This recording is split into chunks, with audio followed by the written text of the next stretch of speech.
How the Red Cross changed America and the world. America has always imagined itself as the protector of humanity, a global force of good, the country that shows up when the world needs saving. And at the center of that image, that national myth, stands the American Red Cross. To most, it's a symbol of compassion, of nurses and blankets, of disaster relief and heroism. But what if there's more to the story? What if, buried beneath the good intentions, is a blueprint for using aid as influence? What if America didn't just help to help, but help to lead, to convert, to control?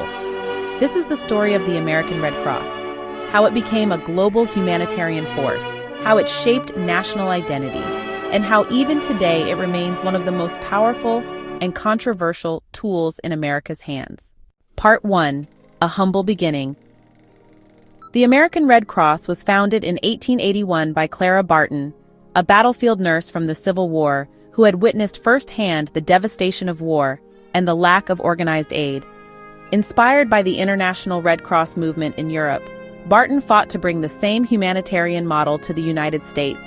She envisioned a neutral, compassionate organization that would serve victims of disaster and conflict, no matter their politics, no matter their country. But even in its earliest years, the Red Cross was more than just aid. It became an extension of American civic religion, an organization driven by moral duty, yes, but also deeply connected to national pride. And as America expanded its global reach in the early 20th century, so too did the Red Cross. World War I changed everything. The United States had finally stepped onto the world stage as a global power, and the Red Cross came with it. During the war, the organization mobilized over 8 million volunteers, raised hundreds of millions of dollars, and delivered aid across Europe and the Middle East. But this wasn't just about food, bandages, or blankets. It was about visibility, influence, propaganda.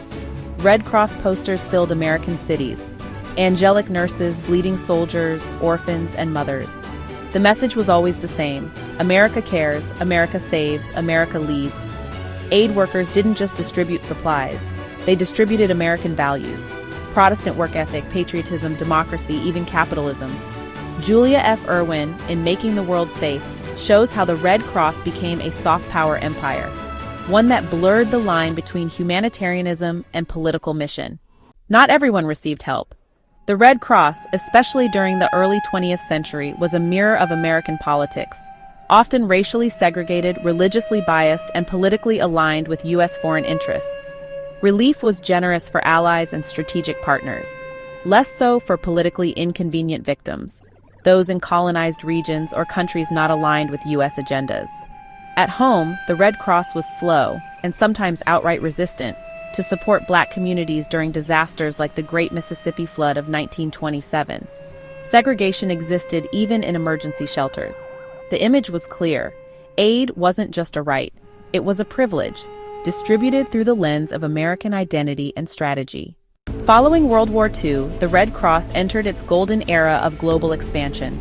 As the Cold War unfolded, humanitarianism became a battlefield of ideology. Wherever communism spread, so did American aid, and the Red Cross was often the tip of the spear. Whether it was rebuilding war-torn Europe or offering relief in Vietnam, the Red Cross functioned not just as a helper, but as a brand ambassador of American democracy. It trained volunteers not just in first aid, but in patriotism. It handed out medicine, yes, but also ideology. Irwin makes it clear the Red Cross's image was inseparable from America's ambitions. Helping others and spreading influence went hand in hand. Today, the American Red Cross remains one of the largest humanitarian organizations in the world. Its structure has evolved.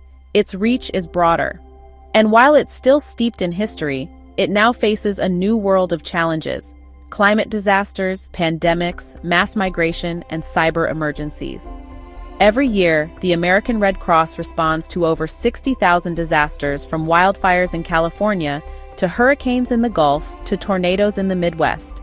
It mobilizes emergency shelters, delivers clean water, blood, medical aid, and helps people rebuild their homes and their lives. They also support global disaster response, floods in Pakistan, earthquakes in Haiti, and conflicts in Gaza or Ukraine, sending personnel, supplies, and logistical support. Their blood donation program supplies about 40% of the U.S. blood supply. Their CPR and emergency training classes reach millions of people each year. And in times of national emergencies, like Hurricane Katrina, 9/11s, or the COVID-19 pandemic, the Red Cross plays a leading role in helping both victims and first responders. Yet even now, criticisms persist. Response delays, racial inequity in relief efforts, and the question of transparency and funding. Still, it remains a trusted lifeline for millions. When disaster hits, the Red Cross is often the first, and sometimes the only, organization on the ground. Part 6. Final Reflection. So what do we make of it all? The American Red Cross is a paradox. It has saved countless lives, and it has at times served national interests more than global needs. It's a symbol of compassion, but also one of control. A lifeline for the world, but also a mirror reflecting America's own ambitions. Julia F. Irwin's Making the World Safe reminds us that even humanitarianism is never neutral. When nations give aid, they're not just helping. They're telling a story about who they are, what they value, and what they want the world to become. And that's the heart of it. Sometimes helping is helping. Sometimes helping is strategy. And sometimes it's both.